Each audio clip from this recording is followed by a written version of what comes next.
Welcome to the deep dive. And today, Wow. you've brought us a stack of sources that throws us right into, the absolute cauldron of 14th century England. We're here to talk about a woman who, you could argue, defined that era. A commoner who became one of the most hated and most powerful figures in the entire realm, Alice Purrs. Alice Purr's story is, well, it's really the ultimate lesson in chaos and opportunity. She emerges during these final sort of fading years of King Edward III's reign. A really chaotic time. Exactly. A Right. time when society was just being violently reshaped by plague, by war, by political decay. And she rose higher than any woman without noble blood had ever dared to before. I mean, she commanded the loyalty and the fear of England's most powerful families. And she picked up some seriously flamboyant titles along the way, the Lady of the Sun, the Queen of the Lists. If you really want a shortcut to understanding how financial corruption, ambition, and, that deep class resentment fueled the decline of medieval England, you just have to know about Alice Purrs. Right. And so our mission today is to really dissect these source materials. We've got the chronicles, parliamentary records, and even some surprising personal notes between figures like Chaucer and Alice herself. That's incredible. Yeah. We're going to track her ascent through these dizzying financial schemes and, frankly, ruthless political maneuvers.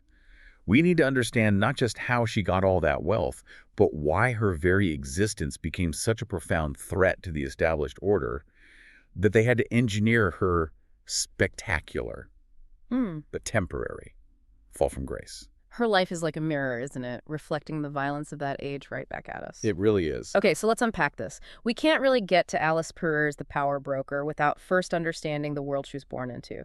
She didn't inherit her wealth. No. She exploited a massive society-wide trauma, so we have to begin with the overwhelming presence of the mortality and Black Death. That is the essential starting point. Yeah. You're absolutely right. Her entire trajectory was defined by this demographic catastrophe. By the time she's really coming of age, England has already been through, what, 3 massive bouts of the plague? 3 waves, starting around 1347, 1349. We know Edward III lost 2 of his own children in that first wave. Yeah. So this isn't some abstract event. This catastrophe resulted in the death of, and this is a conservative estimate, half of Europe's population. Half. It just shatters the traditional social, economic, Yeah. even the moral framework of the whole feudal system. And when half your labor force just vanishes, the whole market shifts instantly, doesn't it? Yeah. It's pure supply and demand, but on a medieval scale. It creates this massive social vacuum that's just defined by ruthless opportunism. Yeah. I mean, survivors who had land or any kind of cash suddenly benefited. Well, astonishingly, the sources are full of this. You see this frantic litigation clogging up the courts over abandoned inheritances, land where entire families had just been wiped out. Yeah. And you see the rise of what you could call the economic marriage. Just for money. Quick, often loveless contractual marriages, Yeah. all for the sake of merging or just acquiring goods and land left behind. People were focused entirely on what they could get, not who they loved. And that power dynamic changes for the working class, too. I mean, for centuries, the whole feudal system is built on the bondage of the unfree peasant, the villein. What happens to them when their masters start dying off? Well, for a fleeting moment, the villeins gained genuine leverage. Before the plague, these human beasts of burden were tied to the land. They were beholden to crippling feudal dues. Like what? What kind of dues are we talking about? Well, our sources mention specifics. There's hario, which meant that when your father died, you had to give your best animal, often the only real asset you had, to the Lord. Wow. Or merché. That was a fee you had to pay just to marry your daughter off the manor. So if your daughter married someone from, say, the next village over, you had to pay your lord for the privilege. That is immense control. It's total control. But suddenly, with fields lying empty and nobody left to work them, those villains who survived could just say no. They could refuse to pay those dues. They could just walk away. And the lords couldn't do anything about it. Well, they were desperate for labor, so they had to look the other way, or at least be less strict. And this temporary shift meant that if you were reasonably brave or reasonably greedy, and in the 14th century those two things were often the same, you could live better than your ancestors ever dreamed. The whole class structure was fracturing. And nothing shows that fracture better than how the newly rich commoners chose to dress. The nobility must have hated seeing this new wealth on display, which leads to this desperate attempt to legislate class through clothing, the sumptuary laws. The sumptuary laws were a direct reaction to all this. Yeah. They were passed in Alice's early court years, and they were, frankly, a pathetic attempt to use the law to stop the newly rich from looking rich. They specifically said that commoners, yeomen, merchants, their wives, were forbidden from wearing silk, silver, gold, certain furs, any embroidered garments. The message from the aristocracy was pretty clear then. You can have money, but you have to remain visually, socially inferior. Exactly. And this is where Alice Pereira's attitude just gives us this incredible insight. She understood these laws were doomed because wealth had fundamentally replaced birthright as the thing that determined your status. She famously just snickered that the noblemen had no more luck enforcing these laws than King Canute had stopping the tide. The fact that, the wives of yeomen glittered and preened like peacocks just confirmed it for her. Wealth was the true currency, and she was going to spend it flamboyantly. And it's that devil-may-care attitude that brings her to the king's attention. That is the critical link. Edward III, the aging king. He didn't just stumble upon Alice. He was drawn to her because she embodied the same rejection of traditional piety and, frankly, fear of death that he did. He was getting old at this point. Yeah, he's approaching 62. His famous golden beard is now silver. And he's obsessed with legacy and mortality. But crucially, he defied the popular idea, which a lot of churchmen were spreading, that the plague was divine punishment. He hated that idea. He just rejected it outright. Actively rejected it. He prided himself on defying death. He even forced hundreds of terrified knights to risk their lives and assemble at Windsor for a meeting of the Order of the Garter right at the height of a plague outbreak. He chafed against limits, and he saw a kindred spirit in Alice. So what were her official beginnings at court? I mean, she obviously didn't arrive as some grand lady. Not at all. Her origins were incredibly humble. And she was pretty open about this. She confessed to Geoffrey Chaucer that she had 2 quick marriages to London merchants. The first one she took at the astonishingly young age of 12. 12. She also learned her fluent French, not in the fashionable courts of Paris, but at Stratford-atte-Bow, which was basically a school for merchant-class girls outside of London. She was brought into the royal household on what the sources call a whimsical royal appointment. A whimsical appointment? What does that mean? It means Queen Philippa hired her on a whim, basically. One of the queen's established ladies-in-waiting, a demoiselle, was disgraced after she got pregnant by the Duke of Lancaster. Alice Just.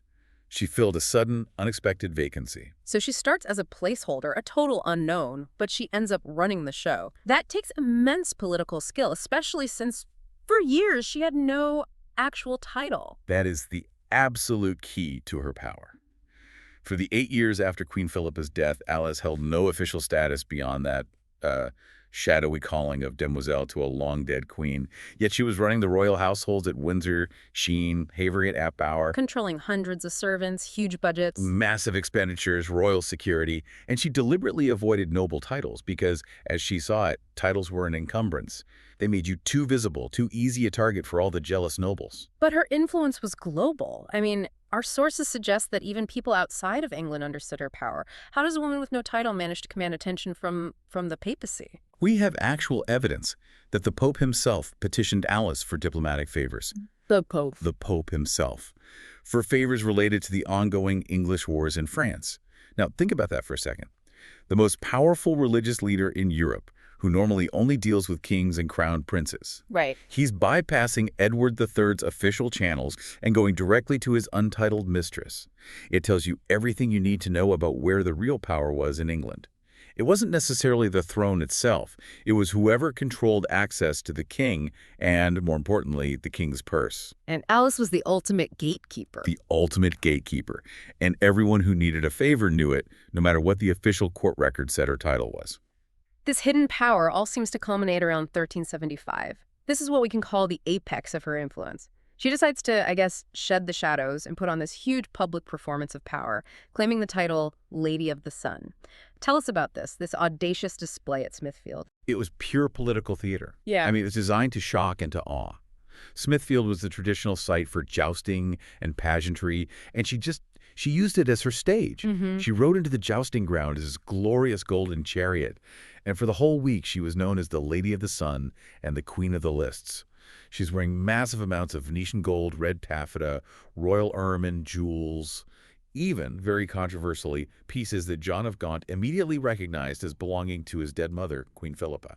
That is a direct provocation. She wasn't just showing off her own wealth. She was actually appropriating the king's lineage. Precisely. Edward III's personal symbol was the sun. It was a symbol of royal authority and strength. So by taking the title Lady of the Sun, she was openly displaying the kind of power traditionally commanded only by a queen. Right. She wanted the courtiers, the knights, and most importantly the skeptical London citizens to realize the true extent of her influence. Mm. She wasn't trying to be queen.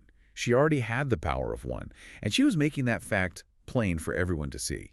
But the whole spectacle had this chilling historical weight because of the location itself. Yes, the site of all this revelry, the jousting, the celebration, it was right next to the vast, open grave pits that were dug during the height of the mortality. Just yards away. Yards away. The sheer extravagance of the golden chariot and the Venetian silks was happening right next to where thousands and thousands of plague victims were buried. And that morbid contrast, over-the-top revelry, next to the constant dark reminder of death, it really underscores the moral chaos and the opportunism of the whole period. Life was short. Consume now. So now we need to look at the economic engine that's fueling all this. Edward III was constantly broke.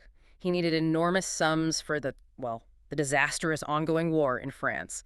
How did Alice plug that hole in the royal coffers? Edward was perpetually short of cash. It forced him to rely on loans from his leading English merchants, men like Brembre and Walworth. But these English merchants were getting more and more anxious about ever being repaid. And they were skeptical of the military leadership. Deeply skeptical, particularly of John of Gaunt. They were openly muttering that Gaunt couldn't lead a pack of choir boys across cheap. So they stopped lending. So the king had to go completely around his own establishment. He had to cheat his own English merchants to get money from abroad. Absolutely. The king's strategy was to grant these special, secret licenses to foreign merchants, mostly Italians and Flemings, like Richard Lyons, allowing them to bypass the official wool customs entirely. This was a direct betrayal of the English merchant guilds. But great for the foreigners. Oh, the foreigners loved it. Their profit margins soared. And Edward loved it because it meant he always had a source for immediate loans, even when his own people refused him. And this leads directly to Alice's huge financial stroke involving Richard Lyons. Yes. Lyons, who started as a vintner, had grown fabulously rich, precisely because of Alice's influence and those special licenses. And he craved the respectability of being the king's personal financier, bypassing the whole hostile English merchant establishment. The scheme Alice and Lord Latimer came up with was, as you said, essentially insider trading on a massive royal scale, and it was centered around Italian debt paper. We need to slow down here and make sure we all understand exactly how this works. It sounds complicated, but it's a pretty clear mechanism of fraud. Okay, let's break down the corruption into 3 stages. The king owed money, often vast sums, to Italian bankers for past wars.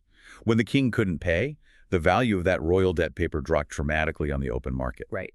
So say the Italians were willing to sell a 100-pound promissory note for only 50 pounds just to get some quick cash. So step 1, Lyons and Alice's co-conspirators buy this massively discounted royal debt paper. Yes, exactly. Step 2, Alice, using her unprecedented access to the king and the royal treasury, leverages her influence to get Edward to authorize payment. Step 3, and this is the fraudulent part, Latimer, who was the chamberlain, directs the royal coffers to cash in that debt paper at full face value. So they bought it for 50, cashed it for 100. And they pocketed the 50-pound difference directly from the king's already strained budget. They were just diverting royal funds into their own pockets by manipulating the discount rate. That's a textbook definition of exploiting public office for private gain. And as the king's health started to fail, the political environment became more and more unstable. So Alice had to speed up the process. She realized the clock was ticking. I mean, the Duke of Lancaster was unpopular, he was unreliable, and the king was visibly declining. Alice decided she needed to, quote, hurry up and maximize her gains before Edward died and a hostile new regime took over. Which means she needed political protection for the future, and she looked straight to the man she knew would wield the most power, John of Gaunt, the Duke of Lancaster. And this was pure calculation. Absolutely. It was a utilitarian friendship. It was based on mutual political benefit, not affection at all. Alice recognized Gaunt was facing these immense political problems. He was seen as arrogant, he'd just lost English Gascony, and his financial mismanagement was legendary. He was short of war funds. Did Gaunt resent her for her connection to his father? He was ambivalent, but he respected power. And when Alice saw his frustration over the lack of war funds, she suggested this brilliant political and financial idea, one she probably picked up from her friend Chaucer, tapping the massive, untouchable wealth of the church. This is the infamous Wycliffe strategy. Why was that so attractive to Gaunt? Well, the church was seen as immensely rich, it paid almost no taxes, and the English public really resented it. John Wycliffe, a theologian, was advocating that the crown had the right to seize clerical wealth for national defense. And Gaunt just seized on this. Immediately. Not only did it potentially fill his coffers, but attacking the corrupt, wealthy church was also wildly popular with the London Commons. So it solved his popularity problem overnight. It was an immediate success. And the sources say Gaunt looked at Alice and believed she could be my future. She'd proven herself. She was an indispensable political asset. She connected the dots between popular resentment, financial need, and legal justification. She proved she was more than just a mistress. She was a strategist who understood popular sentiment and could deliver political results. But this carefully calculated relationship was immediately complicated by Gaunt's actual consuming love for Catherine Swynford. Yes, and Catherine Swynford, who was Philippa Chaucer's sister, represented everything Alice was not. Catherine was quiet, she was domesticated, she provided Gaunt with this peaceful, stable happiness. And that was a threat to Alice. A direct threat. When Gaunt was with Catherine, he was content. He was less interested in high-stakes maneuvering. And that peaceful contentment was a direct threat to Alice, who relied on Gaunt's ambition and political volatility to keep him dependent on her advice. So this high-wire act of financial corruption and political calculation, it inevitably triggers a massive backlash. The aristocratic establishment, they recognize the king is dying, they realize they have to stabilize the kingdom, and more importantly, secure the succession. And that chance comes in 1376 with the convening of what history now remembers as the Good Parliament. The driving force behind the Good Parliament was just a desperate sense of urgency and fear. Edward the Black Prince, the king's heir, he was dying of dysentery. He and his wife, Princess Joan, were terrified that John of Gaunt would use his position to steal the throne from their young son, Richard. The future Richard II. The future Richard II. So they had to neutralize Gaunt's power, and the fastest way to do that was to attack his allies. So they needed to delegitimize Gaunt by proving that the entire court was rotten, and then use Alice and her cronies as the prime examples. Exactly. They backed Sir Peter Delamere, the Knight of the Shire for Herefordshire, a man known for his integrity. And Delamere's goal was to use Parliament not just to complain, but to secure provable financial evidence of the misuse of power. Right. He argued that Alice, Latimer, and Leon were just symptoms of this corruption eating away at England. But to prove it, he needed hard numbers, which were always incredibly difficult to get from the royal household. So how did they get past the stonewalling of the royal officials to find that smoking gun? The breakthrough came from a man named Scrope, the treasury clerk. And Scrope was driven partly by conscience and partly by, well, wounded professional pride. He hated how the court favorites manipulated the books, so he had kept his own raw copies of the royal household accounts. The ones before they were corrected. Exactly. The ones before Latimer's team got to them. And when Scrope presented these documents detailing the exact discrepancies, the fraudulent cashing of the debt paper to Delamere, the case against Latimer and Lyons became irrefutable. It was the financial evidence they needed to topple the king's administration. This political firestorm puts Geoffrey Chaucer in an absolutely impossible position. He's friends with Alice, but he's also deeply connected to Gaunt and the powerful London merchants who want Alice destroyed. Chaucer was trapped. Alice had helped him get his plum customs clerk position, but he was secretly being paid by the powerful London merchants, like Walworth and Brembra, who were the backbone of the anti-Gaunt faction. The ones orchestrating Alice's downfall. Yes. They were actively orchestrating it, and they paid him to keep quiet. It was a bribe to ensure his professional life survived the upcoming political purge. He must have carried immense guilt, caught between loyalty and just self-preservation. The attempts to attack Alice were initially pretty desperate and clumsy, right? There was that ridiculous witchcraft trial. Oh, they tried everything. They paraded this tortured friar, Friar John, who confessed that Alice had used black arts to bewitch the king into unlawful love. It was sensational. It was designed to turn public opinion, but it was so obviously coerced and fabricated that no one in Parliament, not even the opposition, believed it. The witchcraft charge just failed miserably. But the opposition finally found a charge that was legally and politically potent, and it was centered entirely on her relationship with the king. Yes, they charged her not with fornication, which just meant unmarried people having sex, a common and mostly ignored courtly offense, but with adultery. And this was a fundamentally different legal and political weapon. Wait, why was adultery so much more dangerous than fornication in this context? Because adultery, legally, meant she was having sexual relations with the king while still married to another man. This was a far graver sin against God and society, and if it was proven, it would legally nullify any grants of land or wealth the king had given her. Because they would be deemed grants to a known adulteress who corrupted the king. Exactly. It required deep, specific knowledge of her early London merchant marriages. And this is where the betrayal by Chaucer becomes just devastatingly clear. Alice was shocked. She realized the only person who possessed enough intimate, detailed knowledge of her early life and those quick, convenient London marriages to successfully frame the charge as adultery was Chaucer. Her friend. Her friend, her confidant, the man who was also bound to the king and the merchant opposition. Mhm. She realized that, either through direct action or just deliberately not defending her, he had provided the key to her public humiliation. And the ultimate humiliation was delivered when the aging king was brought in to witness her downfall. Yeah. Edward III was carried into the chamber on a litter. Alice tried to smile at him, accepting some kind of recognition or protection, but he was so far gone he barely recognized her at all. When the charge of adultery was finally delivered, he gazed at her, not with passion or protection, but with this look of profound, sad confusion, understanding only that this woman he trusted was being publicly accused of a grave betrayal. Alice later described that moment as the world beginning to spin away from her. But just as Alice was being disgraced, the political landscape shifts with shocking finality.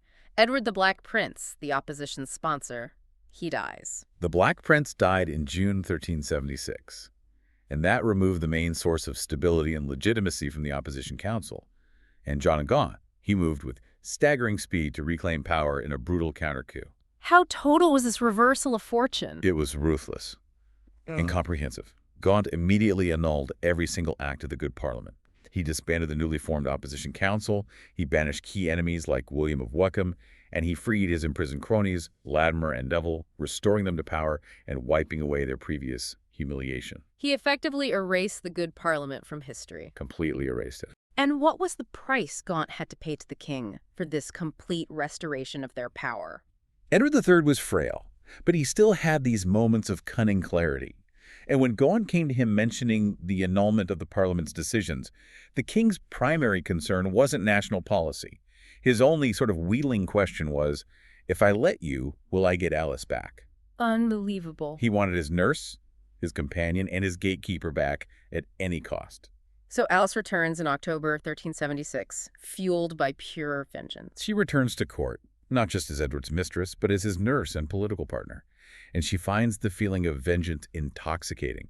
She pushed Gaunt to be harsher, more vindictive against the men who had humiliated her, and she capitalized on this moment of restoration to secure a knighthood for her son Johnny. A move designed to integrate him into the noble class. Exactly. Secure his future, regardless of her own ambiguous parentage. So Alice had won the battle, but our sources show she failed to heed that essential wisdom her auntie gave her about knowing when to stop.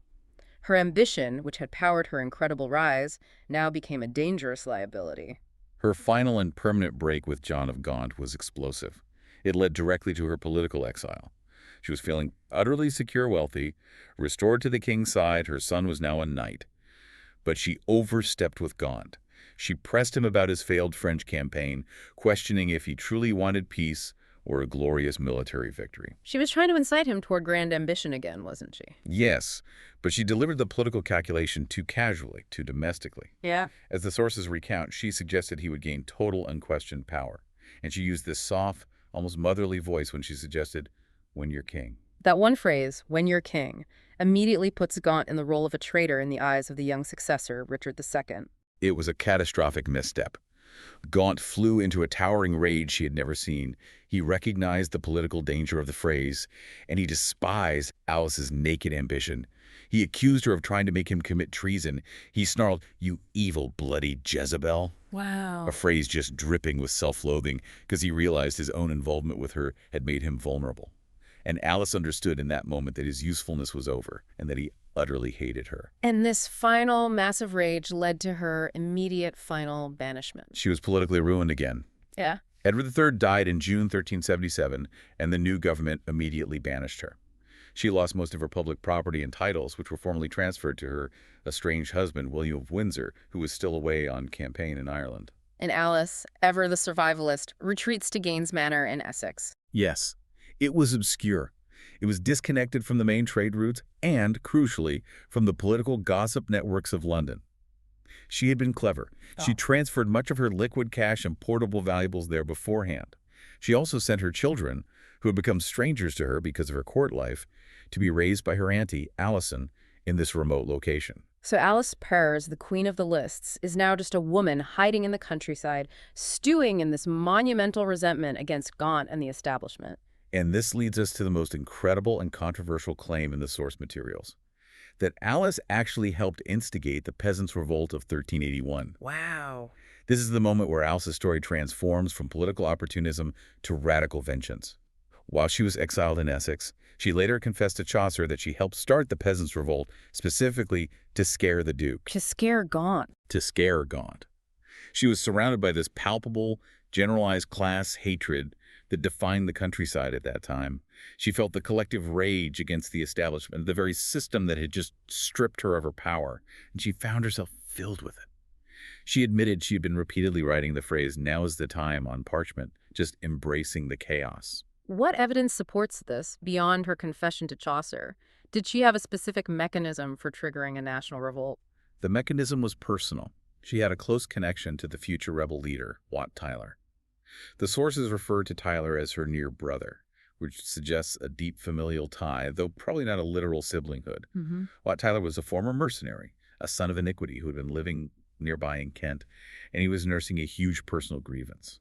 He had been fired by Richard Lyons, Alice's old financial partner. her old partner, and now a deeply unpopular establishment figure.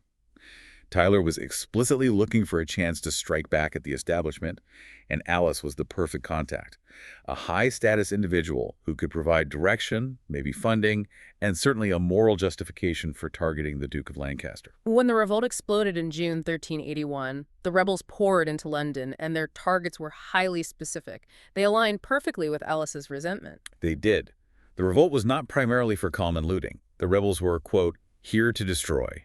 Their entire political platform was anti-aristocratic, aimed squarely at John of Gaunt and his associates, as well as the hated foreign merchants like the Flemings who had benefited from the king's corruption. And their famous slogan. When Adam delved in Eve's span, who was then the gentleman, it was a direct attack on the whole idea of hereditary nobility. The destruction of Gaunt's great palace, the Savoy, speaks volumes about the rebels' political purpose. It was the ultimate statement. Gaunt's great palace, the symbol of his immense wealth and power, was utterly annihilated. And to prove they weren't just thieves, the rebels purposefully threw huge amounts of valuable silver and gold into the Thames. They then burned the Great Hall, specifically using Gaunt's vast library of account books and official papers as fuel. So it wasn't just physical destruction, it was the symbolic destruction of the Duke's financial memory, his claims, the records of his power. Precisely. And it's incredible that amid this destruction, Chaucer performs his most courageous, high-stakes act, risking his life to sneak into the burning Savoy. He was in immense danger. I mean, the city was overrun with frenzied rebels. Smoke was everywhere. And Chaucer, the cautious customs clerk, he risks the fire and the mogs to retrieve 2 years' worth of crucial household accounts. And these weren't just records of his pension. No. Critically, these rolls detailed the lavish gifts Gaunt had bestowed upon Catherine Swynford, items like a gold brooch with a ruby, a silver chafing pan. Why save those specific entries about Catherine Swynford? In that moment, Chaucer wasn't just thinking about his pension. He knew that the political darkness was intensifying, and if he were ever forced to defend himself or his family against the new regime or against Gaunt, he needed leverage. That account book was proof of Gaunt's moral hypocrisy and political vulnerability. It was a critical piece of evidence, save not for love, but for self-defense in a chaotic world. Meanwhile, the revolt ends violently at Smithfield, bringing Alice's terrifying experiment to a close. Yes. Wat Tyler, the rebel leader, was killed by Walworth, the same former mayor who had opposed Alice and Gaunt in the Good Parliament. And King Richard II, displaying immense bravery for a young man, he rode out and successfully addressed the confused masses who hailed him as God's anointed instead of murdering him. Right. Chaucer witnessed the horrifying aftermath, the subsequent bloodlust of the Loyalists hunting down and executing rebels and Flemings in the city streets. And it was the sickening reality of the violence he had watched unfold, and that his friend Alice had helped instigate, that convinced him he had to escape London immediately. So Chaucer, sickened, fled the city and sought out Alice at Gaynes Manor in Essex. He travels by water to avoid the retaliatory violence in the forests. What state did he find her in? He found a woman stripped of her armor. She was no longer the swaggering queen of the lists, but a woman filled with this acute dread. She admitted she was pregnant by William of Windsor, but she had a vital problem. She had nearly died during a previous pregnancy and could not risk another birth.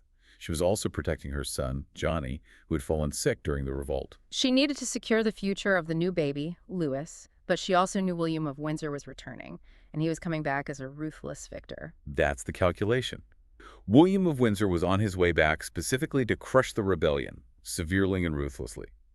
Alice knew she had to reconcile with her estranged husband to survive this new political climate. But she couldn't explain the sudden presence of a new baby when William had been away for months. Right. So to secure the children's future, who were genetically William's blood, and ensure her own political self-preservation, she made this desperate final plea to Chaucer. And what was that desperate plea? She made Chaucer promise to take the baby, Louis, and raise him in the city, claiming him as his own. She needed him gone, safe, and quietly cared for. It was the ultimate act of political survival mixed with a kind of desperate protective motherhood. And Chaucer accepted. This final life-altering commitment, this seems to be the moment he realizes his life as a cautious political operative is just over. It was a fundamental turning point. Chaucer realized he had to abandon his careful, cautious existence, which had failed to protect him from the city's corruption and violence. He resolved to teach Louis the one virtue that Alice had demonstrated above all others: courage. Not the courage of a knight, but the courage to survive, to maneuver, and to face a broken world without flinching. He would leave London behind to raise the child and dedicate himself fully to writing poetry and peace. What an epic narrative of a woman who exploited social chaos, flew too close to the sun, helped burn down the entire system when she was scorned, and then, through sheer political dexterity, survived the resulting inferno. So, what was the ultimate fate of the key players in this tumultuous drama? Well, the final reckonings really illustrate who knew when to stop and who didn't. John of Gaunt was so shocked by the deep, virulent hatred revealed in the peasants' revolt that he felt compelled to make this public confession of immorality.